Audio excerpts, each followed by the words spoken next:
सुप्रभात बच्चों। कल हमने उपभोक्तावाद की संस्कृति का सार पढ़ा था। आज हम उसके प्रश्न उत्तर लिखेंगे। तो उपभोक्तावाद की संस्कृति आप समझ चुके हैं, जिसमें पहला प्रश्न है, लेखक के अनुसार जीवन में सुख से क्या अभिप्राय है। लेखक के अनुसार आज जीवन में सुख का अर्थ वही है जो सुख सुविधाओं को भोगने से मिलता है। हम जो सुख सुविधाएं चाहते हैं, अगर हमें मिलती हैं, भोगते हैं, तो उसका अर्थ वही कि हमें सुख मिले। विलासिता संबंधी वस्तुओं का उपभोग ही सुख में त्याग करने की भावना का कोई स्थान नहीं है। दूसरा प्रश्न है, आज की उपभोक्तावादी संस्कृति हमारे दैनिक जीवन को किस प्रकार प्रभावित कर रही है। हमारा दैनिक जीवन विज्ञापनों एवं प्रचार प्रसार के साधनों द्वारा प्रभावित हो रहा है। विज्ञापनों की चमक दमक देखकर हम उन्हें खरीदने के लिए उत्सुक हो जाते हैं। हम देखते हैं कि वह विज्ञापन अपना प्रचार कैसे कर रहा है, तो हम उसे खरीदने के लिए तैयार हो जाते हैं। चाहे शिक्षा का क्षेत्र हो, चाहे चिकित्सा का, हर क्षेत्र पर इसका प्रभाव पड़ता है। उपभोक्तावाद की संस्कृति के कारण आप देख रहे हैं कि इन जो अपना प्रचार प्रसार कर रहे हैं, उसका प्रभाव सभी पर पड़ रहा है। लेखक ने उपभोक्तावाद संस्कृति को हमारे समाज के लिए चुनौती क्यों कहा है।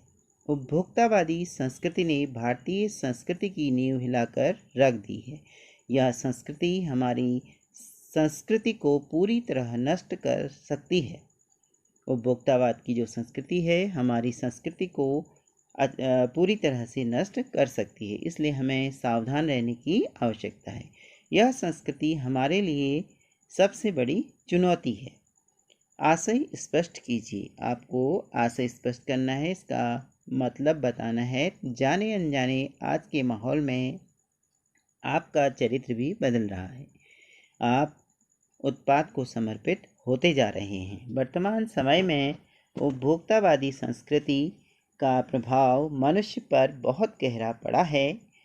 इससे उसका चरित्र बदल रहा है। मनुष्य उत्पादों का प्रयोग करते करते उनका गुलाम बन गया है। यहाँ तक कि मनुष्य के जीवन का लक्ष्य मात्र उपभोग करना ही बन गया है। वह केवल उसको उपभोग करना ही चाहता है, या लक्ष्य उपभोग करना ही बन गया है। वस्तुतः मनुष्य उत्पादों का उपभोग नहीं कर रहा, बल्कि उत्पाद ही उसके जीवन का भोग कर रहे हैं। यही चिंता का विषय है। दूसरा है, प्रतिष्ठा के अनेक रूप होते हैं, चाहे वे हास्यास्पद ही क्यों न हो। हर व्यक्ति समाज में प्रतिष्ठित होना चाहता है। कोई भी व्यक्ति है, वह समाज में प्रतिष्ठा प्राप्त करना चाहता है। सामाजिक प्रतिष्ठा के भी अनेक प्रकार हैं। कई बार तो प्रतिष्ठा की चाह में व्यक्ति अपना मजाक बनने देता है। अमेरिका में लोग मरने से पहले ही अपनी समाधि का प्रबंध करने लगे हैं। वे धन के माध्यम से यह निश्चित कर लेते हैं कि उनकी कब्र के पास हरी घास होगी या मनचाहे फूल होंगे। यदि वे चाहें तो वहाँ फव्वारे भी हो सकते हैं और मंद ध्वनि में निरंतर बजने वाला संगीत भी।